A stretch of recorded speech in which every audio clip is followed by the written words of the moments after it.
Good afternoon, my News Midday TV family. Welcome back to the channel for another news update for February 21, 2024.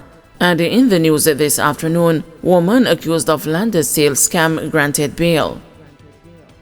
A 35-year-old woman who is charged in relation to alleged fraudulent land sales were granted bail in the sum of $400,000 when she appeared in the St. Catherine Parish Court on Tuesday. She is Shanna Marie Maraj of Spanish Town, St. Catherine.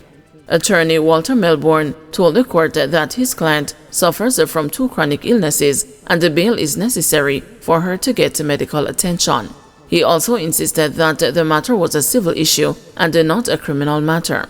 Maraj was granted bail on condition that she reports to the Bridgeport Police Station on Wednesdays and Saturdays and reappears in court on May 7. It is alleged that between April and August 2023, Maraj collected $4.3 million from the 3 complainants as a down payment for house lots in Frenchman Heights, St. Catherine. In one instance, a complainant made a deposit of $1.9 million from a total of $3 million and was promised he would receive a title. However, the complainant kept getting demands for additional sums until he reported the matter to the police. An investigation was launched, which resulted in Maraj being charged with 3 counts of obtaining money by means of false pretense. St. Catherine man accused of car theft freed after making restitution. A man who was accused of stealing a motor car was freed in the St. Catherine Parish Court on Tuesday after repaying $1.3 million to the complainant.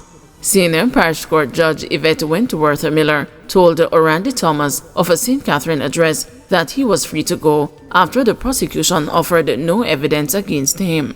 Attorney Walter Melbourne told the court that he was thankful that his client has reclaimed his liberty.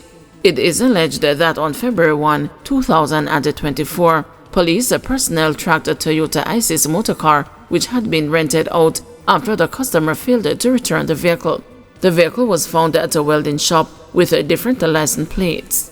Thomas was arrested on suspicion of simple larceny, larceny of a motor vehicle, and the fraudulent use of license plates. He was subsequently charged.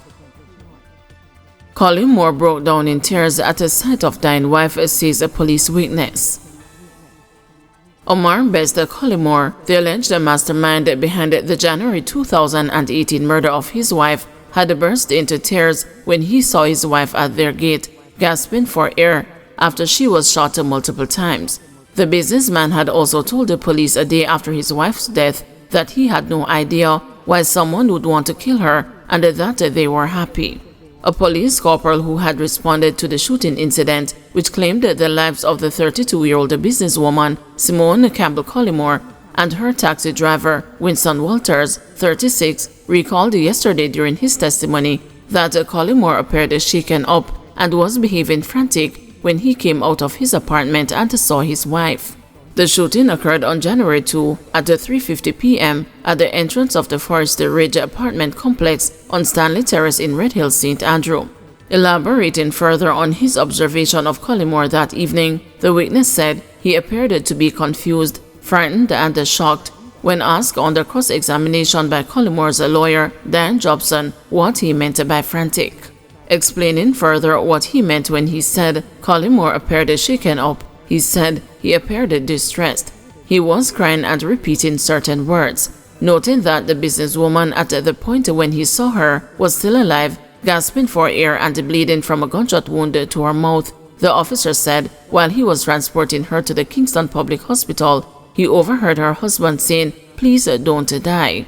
I heard him asking her repeatedly who was the man she was with and what happened, and saying, "Please don't die," he recollected as Collymore listened intensely. The businessman and the father of 2 and his alleged accomplices, Michael Adams, Dwayne Pink, and Shaquille Edwards, are each being tried in the Home Circuit Court on 2 counts of murder and a count of conspiracy in connection to the double murder. Earlier in the trial, another police corporal who had recorded a statement from Collymore before he became a suspect recalled him saying in his statement, "I don't know what would have caused someone to kill my wife. My wife and I were happy up to yesterday. There was no difference. I was shocked when my mother called me and asked about the incident. "I could only say she is dead," the court heard Collymore said further in the 5-page statement. In the same statement, Collymore described his wife as being very nice and attractive. He also said that she was miserable, but admitted that he was to be blamed as he was unfaithful. "I would cheat on her, and when she found out, she would distance herself," the court heard he said. According to Collymore, he and his wife met in the United States while working at Kaplan University and married before starting a business together in Jamaica. He, however, admitted that at the time of her death, his relationship with her parents was not good as a result of a feud they had at her parents' home.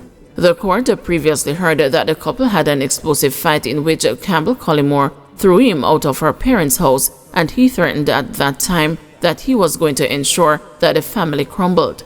He said it was after that spat that he moved out, and he and his wife rented the apartment where she was shot and killed.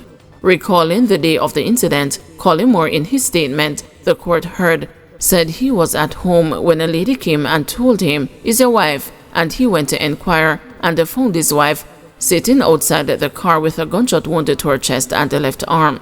According to Collymore, he picked up his wife and put her in the police car, and after she was taken to the casualty ward, he was told that she did not make it.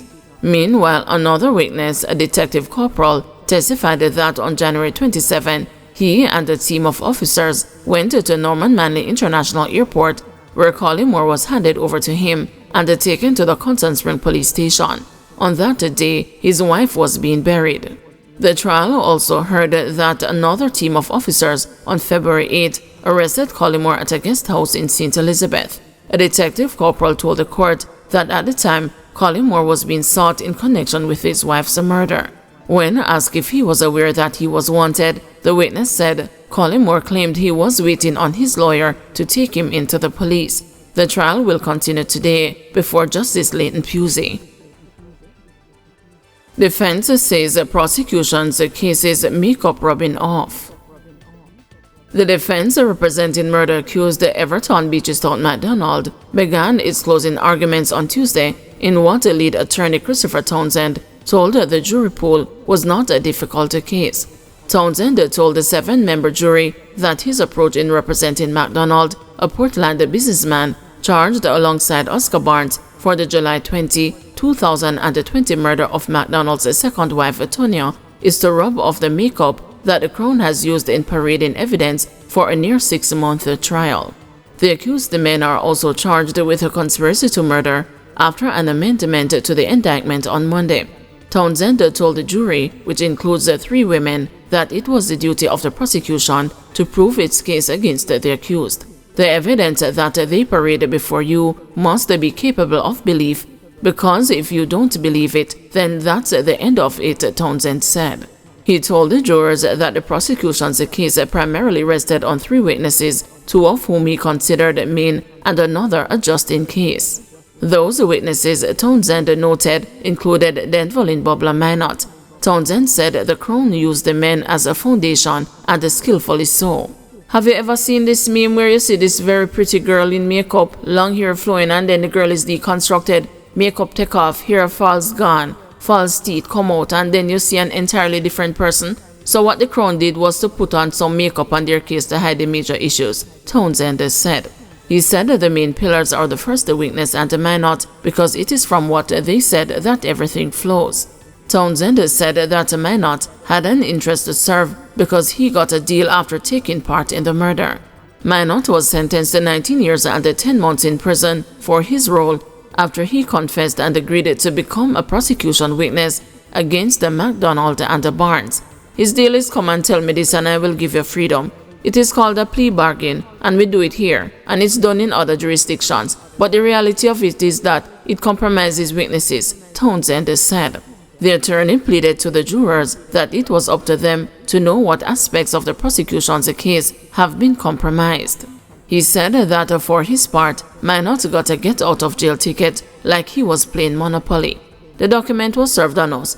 That was a condition of him getting out of jail, not only to point fingers at someone else and get my freedom as a result, but I must lie because I am also a liar," Townsend said. Townsend told the jurors that in 6 years, Minot will be out and at a shopping mall with them. They brought someone here who they know is a liar, and they say to you, having brought this witness here, this witness having lied to them, the prosecution, they selected which lie they wanted to put before you, because they knew of the other lies, he said, further referencing rubbing off the makeup.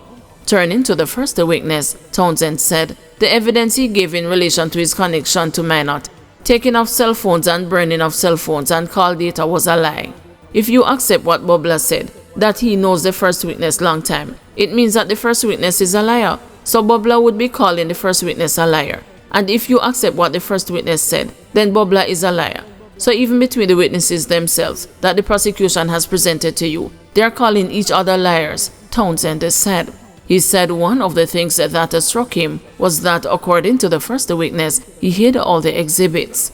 But when the first witness was taken to all the dump sites, the police recovered nothing at all. So if you dump all these things and the police never recovered one, not even a little something. You say you throw things in the ocean, the police have resources to find things all kinds of places. How far out to sea him could throw that? Townsend questioned. The attorney said he intends to continue taking off the makeup today.